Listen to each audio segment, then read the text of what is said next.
as I heard. He was panicked, completely panicked. Why? Because all of a sudden, ministers of health that they were doing obesity, other stuff, the drug was drugs, they saw on their table press releases, press news of dead people with strange substances, and various of the people that are in this room, they start to have their phone ringing, and their minister says, what are these things and how we can stop them? And clearly the first measure that is criticized by civil society, and I would like to also to question what should have been the answer, was to shut these shops.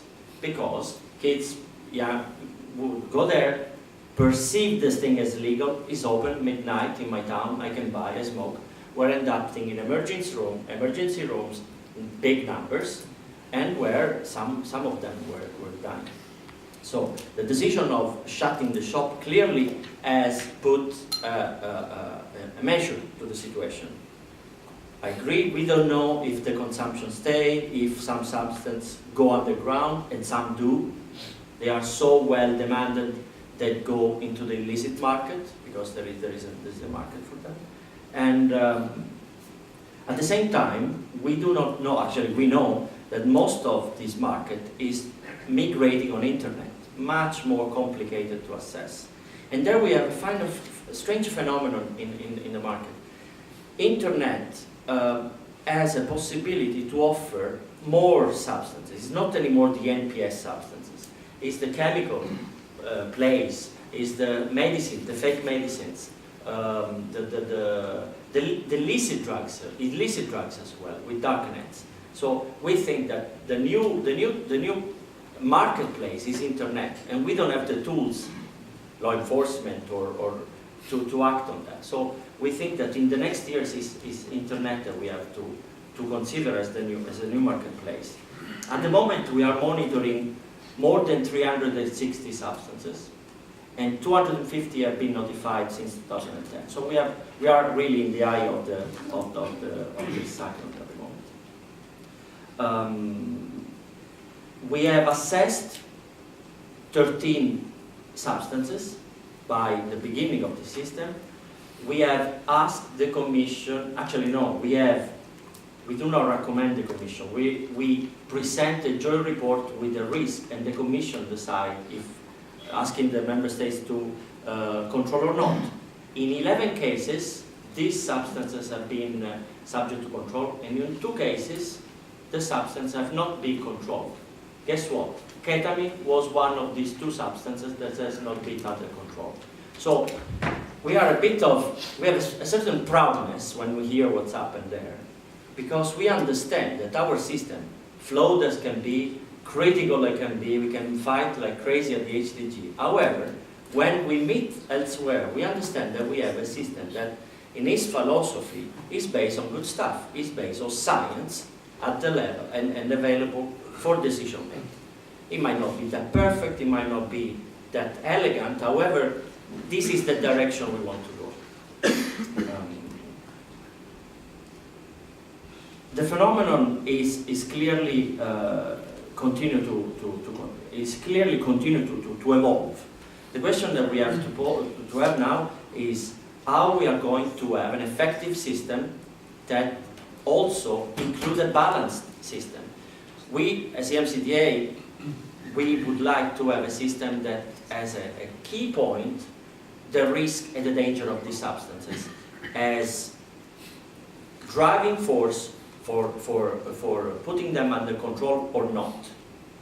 And you understand that this is a system that, if enforced, gives the possibility for certain substances that enter into the system that after are declared not dangerous and should go back to the market. This clearly can have repercussion at other level, other substances, but we think that this is the way to go. From our point of view, however, we need to increase much more the capacity to detect and assess the acute harm of these substances and the serious adverse consequence. Because our problem is that when we are notified with one of name, we call it 4MB, we don't have idea what there are inside. We have to have a chemical recognition of the substance, Or we get information when someone died, and they analyze this program, and then we have the thing. So we are too late. So we have to have someone that died in the streets, or many in many countries, after we can activate the system. This is unacceptable. We need to have the money and the competence to go out in the market, buy these substances, having these substances from police, from seizures, testing them, making study on them, and being a little bit in front of the market, because at the moment we are behind the market. And I will stop here because, as I said, I'm a policy scientist and I don't understand this part. Thank you.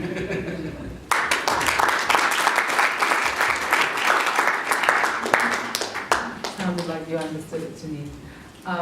So our last and final speaker is Ross Bell from the New Zealand Drug Foundation, and Ross's presentation is called Heresy or Pragmatism, New Zealand's New NPS Model. That's a good title. Good evening, friends. Hi, Steve. It's my first joke of the night. I'm going to give a very quick overview of the New Zealand model. And IDPC, I actually think you said INCB when you were talking about Ian's second joke. I said INCB. Yeah. IDPC has actually published a paper that has full details about the history of the New Zealand model and then some of the technical specifics of that model. I need to be clear that I'm not speaking on behalf of the New Zealand government. I'm from an advocacy organisation that's been involved in lobbying the government for a law change around these things for a long period of time. So that's the hat that I wear as a drug policy reformer. We used to think that New Zealand had a unique problem with new psychoactive substances. We're, as you know, a very small country. We're very far away. We can't get our hand on heroin and ecstasy, and so what we're good at is cooking up our own substances. And we thought that when the new legal highs flooded the market, that was a uniquely New Zealand experience. But and I'll describe that experience, and I think we'll all see that it's quite clear that this is something that all countries are dealing with. It's all very familiar to you. And so in New Zealand, what we had is a new product. The very first product was benzylpiperazine, came onto the market, and it came onto the market because the sellers of this product realised that because of our outdated drug law, these products could be on the market because they weren't scheduled. If they weren't scheduled, they were de facto legal. So a product hit the market. We didn't know about this. We had no idea about what the product was, what the health effects were, what some of the risks were. Because there were no controls over it, these products could be sold from anywhere. In New Zealand, we call these stores dairies. In Australia, milk bars, 7-Elevens. So corner stores, you could go into a shop, you could buy your milk, your lollies and your legal highs. That clearly did two things. One, it created a rapid rise in use and consumption. Within 3 years, a quarter of the adult population had tried these substances. And the second thing it did was created a lot of community concern, because parents would go into these stores and see that their little kid could buy these drugs, and then the cycle started. The parents were concerned. The media covered the story. The politicians got the letters and the press releases and wanted to do something about it. And so the first thing that they did was ban the product. And they threatened to ban the product, and the industry behind the product said, if you ban benzylpiperazine, we have a new product to replace it. And literally the very next day, a new product hit the market. We banned that, new products. And so it's the same cycle that you've all experienced. So we thought we would get clever. We thought the bans were going to work, and they didn't. So we tried something new. We tried to ban them faster. And it's been quite amusing to watch a lot of delegations speak this week about the fact that they can now ban NPSs faster. Well, sorry folks, we've tried that. We tried the banning faster. and this problem wasn't going to go away. So obviously there was became pressure on the government to finally do something about this problem, to crack this nut. And we're sometimes a fairly clever people in New Zealand, and the government turned to an independent organisation called the Law Commission. You probably have similar bodies in your countries. An autonomous legal organisation that can give government advice about reviewing laws and coming up with new laws. And so the government said to the Law Commission, go away and review our drug law and come up with a new law that will deal with this problem. And the reason they did that wasn't because they were reformy type politicians. They did that fundamentally, and I think that your politicians will finally get there too. They did that because they ran out of patience and they were embarrassed. Every time that they banned a drug and said this is going to fix the problem, the industry would turn around and have all these new products. So I think they simply lost patience.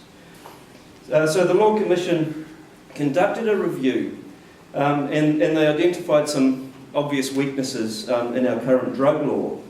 And they recommended to the government not to pursue an old prohibitionist response to these substances, but to try something new. And they differentiated between convention drugs and non-convention drugs. They said with the convention drugs, they weren't that brave. They said leave those alone, but come up with a new model for non-convention drugs. And they said that our current drug law had no mechanism for effectively regulating these products before they reached the market. And the other problem they identified was that the onus was on the government to demonstrate these products were harmful before they could be banned.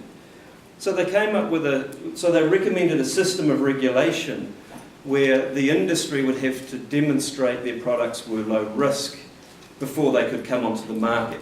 And then if they could prove that, they can come onto the market, but under very tight regulations. Now that law was passed last year, so it's very new. It was passed, we only have 122 politicians in our country. It was passed 121 votes to 1. So, which is very rare. I think in your countries that would also be very rare. So, a rare event of cross-party political pragmatism. I'll tell you about the one vote in a minute. And the key elements to the bill, to the law, is that it regulates all parts of the NPS system, from importation to manufacture and to sales. So there's controls over who can sell them, where they can be sold from. The onus is on the industry. So it's up to the industry to demonstrate their products are low risk before they can be sold. And authority will set the various hurdles that the products would have to go through before they can be, before the authority feels confident enough to allow them, to give them approval for sale. And some of the things that it regulates in terms of the actual product is the marketing of the product. They can't be they can't be advertised. There's no TV, advertising, radio. There's none of that. An age restriction, purchase age of 18. There has to be health warnings on the packaging. You can control the dosage of these products, and so there's a whole range of flexible regulations that can be put in place over these products. And the starting position is, let's start with strict regulation, knowing what we know about the loose regulations we have over alcohol and tobacco. So the regulations start pretty tight. Because the industry has to jump through all these hoops to demonstrate a certain level of risk, a whole lot of information is therefore available and will be made available publicly for consumers. So finally consumers will have very good information about what they're actually taking. And importantly for New Zealand, because we don't have any kind of form of diversion for other drugs, there is a decriminalisation model in this, and so if you get caught underage, if you get caught with a product and you're under the purchase age, there is no criminal conviction associated. And if you get caught in possession of a non-approved and unapproved substance, there is no criminal conviction associated with that. So for us who want to reform other parts of our drug law, that's a good symbolic change for us. The law did only pass last year, and I can't report a lot, but what I can say is that there was an immediate reduction, a huge reduction in the number of outlets where these products were sold from, because you can no longer sell them from corner stores, from supermarkets, from liquor stores. So it reduced from about 4,000 outlets to about 150. So quite a significant drop in availability. And there are fewer products, so there's only about 30 products now that have an interim licence. And I just want to touch on the politics before I finish. The New Zealand government didn't do this because they are drug-loving people. You know, they didn't do it because they're a liberal people. This law change was sold under we're clamping down on these things. We're getting tough on these products.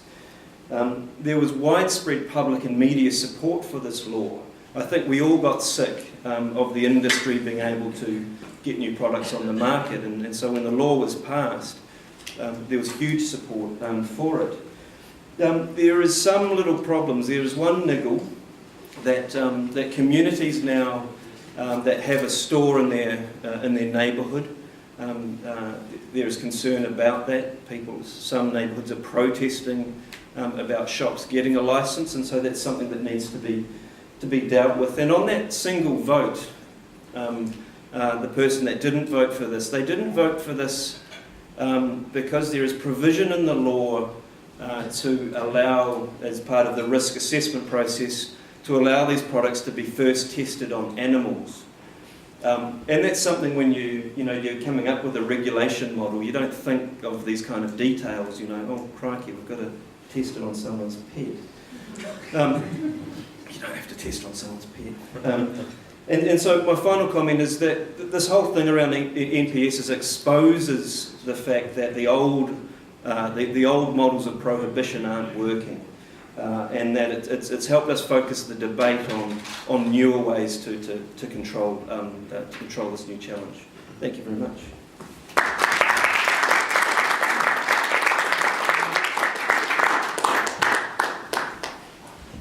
Thank you very much, Ross. So I'm going to open the floor for questions, comments on any of the presentations you've heard this evening. Can I ask a question of the floor? You can. I mentioned just in my presentation the issue of dronabinol. That's why it's been kicked into the long grass, because when you think about the word, you can't actually pronounce it.